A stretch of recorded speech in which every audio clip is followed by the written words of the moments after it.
আল্লাহ রাব্বুল আলামিন যখন পৃথিবী সৃষ্টি করলেন, পৃথিবী সৃষ্টি সমাপ্ত হওয়ার পরে সাত আসমান সৃষ্টি করার পরে আসমানে বসবাসের জন্য রব্বুল আলামিন ফেরেশতা সৃষ্টি করেন। 4 নম্বরে জমিনে বসবাস করার জন্য রব্বুল আলামিন জিন জাতিকে সৃষ্টি করলেন। 5 নম্বরে আল্লাহ পাক রব্বুল আলামিন আবুল বাশার খলিফাতুল্লাহি ফিল আরদি মানব জাতির পিতা হজরত আদম আলাইহিস সালামকে গোটা পৃথিবীর মানব জাতির বাবা হিসাবে রব্বুল আলামিন পৃথিবীর জমিনের মধ্যে সৃষ্টি করে দেন। আদম আলাইহিস সালামকে সৃষ্টি করার পরেই তিনি জান্নাতের মধ্যে ঘুরতে থাকেন, খেতে থাকেন, ফেরেশতাদের সাথে কুশল বিনিময় করেন। রব্বুল আলামিন দেখলেন আদম তো বড় খুশিতে আছে, বড় শান্তিতে আছে, কিন্তু মনে হয় আদমের মনের মধ্যে যেন একটা অশান্তি, তার চেহারার মধ্যে দেখলে মনে হয় একটা অশান্তির ছাপ, মনে হয় যেন সে মানসিকভাবে বিকারগ্রস্ত। আল্লাহ রব্বুল আলামিন আহকামুল হাকিমিন আদম আলাইহিস সালামের মনের অবস্থা বুঝতে পারেন। যেহেতু জিন জাতি এবং মানব জাতি এদের সৃষ্ট হয়েছে এক ধরনের গুণ দিয়া, ফেরেশতাদেরকে সৃষ্টি করা হয়েছে আর এক ধরনের গুণ দিয়া। আল্লাহ পাক রব্বুল আলামিন মানব জাতিকে সৃষ্টি করেছেন সর্বপ্রকারের খাহেসাত এবং চাহিদা দিয়া।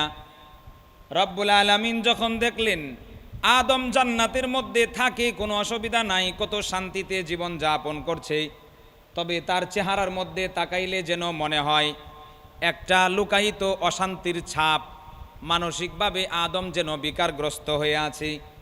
রব্বুল আলামিন বুঝতে পারলেন তার জন্য একজন সঙ্গীর ব্যবস্থা করে দিতে হবে।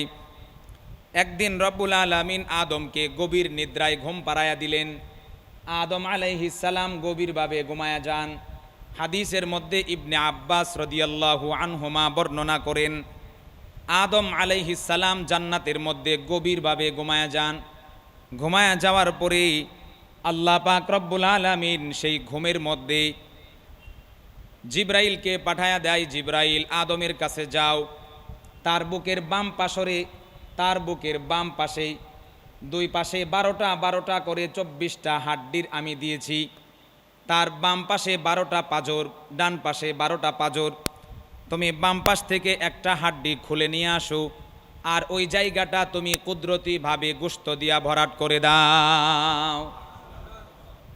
আল্লাহ রাব্বুল আলামিনের আদেশে জিব্রাইল আলাইহিস সালাম হাড্ডি নিয়ে আসলেন। হাওয়া আলাইহাস সালামকে সৃষ্টি করা হলো, তার সাথে স্ত্রী সুলভ আচরণ করতে লাগলেন। কিন্তু শয়তান ইবলিস সে জান্নাত থেকে বের হয়ে যাওয়ার পরেই সে আদম এবং হাওয়াকে জান্নাত থেকে বের করতে চায়, বিভিন্নভাবে ওয়াসওয়াসা দিল, কোনো কাজ হয় না। একদিন সে একটা সুন্দর ময়ূরের আকৃতি ধারণ করে জান্নাতের দরজার মধ্যে গিয়া হাওয়াকে ডাক দিয়া বলে, গন্ধম বৃক্ষের ফল খাও। তারা দুইজন খায়, জান্নাতি পোশাক শরীর থেকে পড়ে যায়।